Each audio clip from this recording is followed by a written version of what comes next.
سوال اب ہے کہ سجدے میں دونوں پاؤں زمین سے اٹھے رہیں یا صرف انگلیوں کا سرا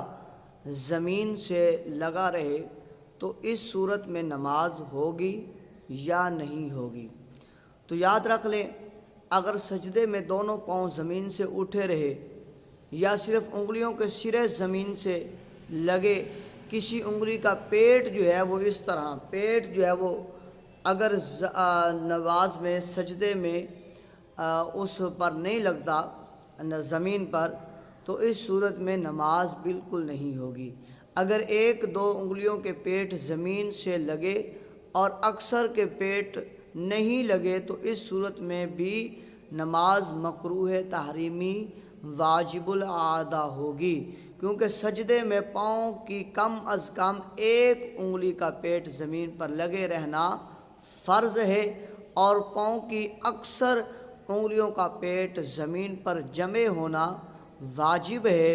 اور پاؤں کی تمام انگلیوں کا پیٹ ایسا پنجہ ایسے وہ زمین پر لگے رہنا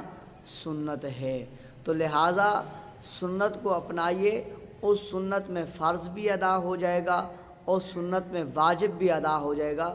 دونوں پاؤں کی 5 انگلیاں، ان کا پیٹ سجدے میں زمین پر لگا ہوا ہونا چاہیے، اس سے سنت بھی ادا ہو جائے گی، اس سے فرض بھی ادا ہو جائے گا، اس سے واجب بھی ادا ہو جائے گا۔ اگر نہ لگا تو فرض بھی گیا، واجب بھی گیا اور سنت بھی گئی، اور جب یہ گئی تو پھر نماز ساری کی ساری چلی جائے گی۔ اللہ رب العزت ہمیں صحیح معنوں میں اسلام کی سمجھ عطا فرمائے، مسائل کی سمجھ عطا فرمائے، اور اس مطابق نماز پڑھنے والا بنائے۔